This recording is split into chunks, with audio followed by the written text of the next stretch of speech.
You have to be the champion before you become the champion, so that means lifestyle. You have to be him before you become him. You gotta be him before you become him. You have to live his lifestyle. The lifestyle of a champion. Of the champion, you look at the champion. That's how it starts. You look at somebody, I wanna be like him. You don't say, hey, I'm a bad I wanna fight everybody out here, nobody's gonna kick my You see somebody and say, hey, I might want to do that. Had no idea this was gonna happen. What changed?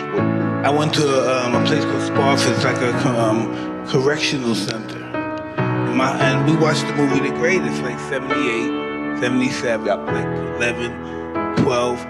And they turned on the lights and Muhammad Ali came in. For some strange reason, I said, I want to be like him. As soon as I left there, I went to another place. And the guy that was an ex-boxer, and he taught me how to box, and that's why I'm here with you. So now go 11, 12, 13, what happens next? So get arrested, and I see Muhammad Ali come to visit the institution that I'm in. And I saw him and I got turned out. I don't know how it happened, the spirit of me, boom, I want to be like him. You said you're in jail and Ali shows up? I'm 12 years old, and Ali comes there, and they showed the movie The Greatest first, so this is 77. And after the movie's over, the lights come up and Ali comes in. And I see him, I say, wow, I want to be just like him. And then I get transferred from the place that I saw Muhammad Ali to this other facility, for real bad kids. And I met a gentleman there that was a boxer, and he used to teach me how to box. And one day I broke his nose, right? And he got mad. I didn't know he was mad, but he's mad that his wife didn't want him to box me no more, and that's why he was mad. So he took me to a great trainer named Customato, and that's why I'm here. Came from a bad neighborhood in Brooklyn, and living in Brooklyn, things happen, and then it goes further and further and beyond, so I won't even talk about that. And eventually I met a friend that knew Cuss, and that's how this situation happened. I feel I was born to fight because I have no other interest in anything else. Everybody's a fighter in their own right. You're a fighter, I'm a fighter. Everyone that's in this room, even the newspapermen, they're fighters. But everybody don't get up every morning and run. Everybody don't go to the gym every morning. And everybody don't have enough discipline to wait in the locker room for 2 hours or 3 hours, then go in the ring and do what they've been taught all those years in the gym. And so that's what separates a champion from a mediocre fighter. Talent? I don't believe in talent. Well, some people, they have talent. It's good, it helps when you have talent. As long as you have a lot of determination and willpower, that's all you need. And you have to have the will to win.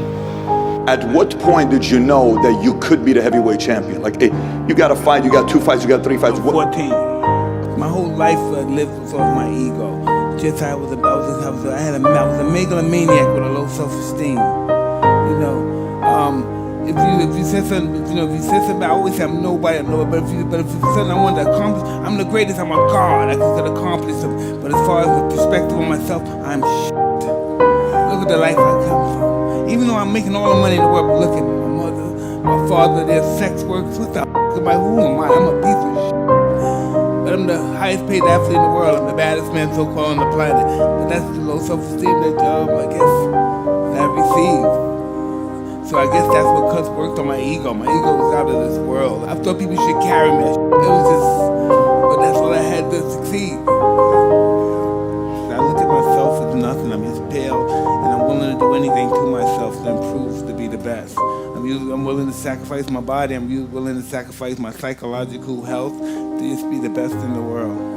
And that's what really sacrifices. You really have to sacrifice your life, regardless if it's a marriage. Sometimes you have to sacrifice your life for a marriage, or sacrifice your life for a goal you want to accomplish. And that's the goal the rules that I've always taken, is sacrifice and be objective. It's all about sacrifice. I do what he's not willing to do. Yes. You know what I mean? If you're running at 2 in the morning in the snow, in the blizzard, now trust me, he's not going to want to do that. He's going to get on the treadmill. I think of competition as people reaching their highest potential. They have the potential to reach their highest potential when competition comes. Competition is always good because it helps you not to give in under the slightest struggle in life. Because life is gonna give everybody a bad hand. No one's gonna leave here without being tried in life. Wow. And you have to be, you're gonna have to take it. like what they say, adversity makes the strong stronger or the weak weaker. Competition is great. It builds character and it gives you backbone. You don't have to give in. As I was saying earlier, and the slightest struggle, some people, like nowadays, it's like everybody's believes that someone should give them something. Yeah, nobody wants to work now. Everybody, especially kids that have wealthy parents like myself, most of them don't want to do what they should do. Everybody in their family know who's the strongest one in the family, who's the matriarch. Even if they're older, they can kick it. They know he's the boss or she's the boss, right? That doesn't have nothing to do with strength and being big. They know who the boss is. They know who can run the house. They know who. They just know. Just know the boss. He distinguished himself or she distinguished himself out of all of us. That's why we know they're the boss, even though we're older than them. I became champion at 20 years old, the youngest champion ever.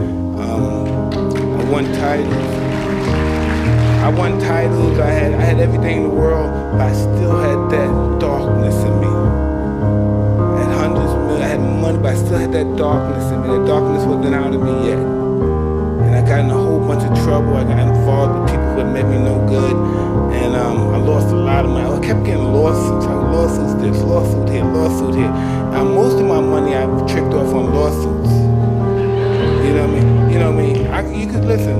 If I spend $250 million on girls and trips and clothes, that's nothing to what I did on lawsuits, okay? So they really got me good with those lawsuits, and I still didn't have peace. I still had that old darkness from back before, because, you know, of course, my father and mother, they're addicts, and I'm not fighting anymore, and I have nothing to do. Why not I become an addict? Because that's just how it goes, right? So I become this addict now, because I always drank my whole life, never stopped drinking. And I became this addict. I've been getting in a lot of trouble. I had some kids from being an addict. I married some people during my addict stage. And so I started going through this process of I'm clean. So I get clean for a year. I get clean for 5 years, but then I relapse. And the reason why I relapsed is because I didn't have a spiritual awakening. I just wasn't using drugs. You know, I wasn't sober. I just wasn't using drugs and liquor. I just wasn't using. I was miserable, right? So eventually, I received that spiritual awakening, and this is listen, trust me. Listen, when I'm at the height of my career, you know, but they wouldn't touch me. A cartoon wouldn't touch me with a 1,000,000-foot pole. Now I got the #1 cartoon on television. I got an Emmy, I got a Golden Globe. This is ridiculous stuff. I don't believe this is true, but I'm not perfect yet, but I'm just trying to get this stuff on track. And I'm sober. By being sober, I'm able to show up for my children.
Gratification, but you want goodness from a human perspective.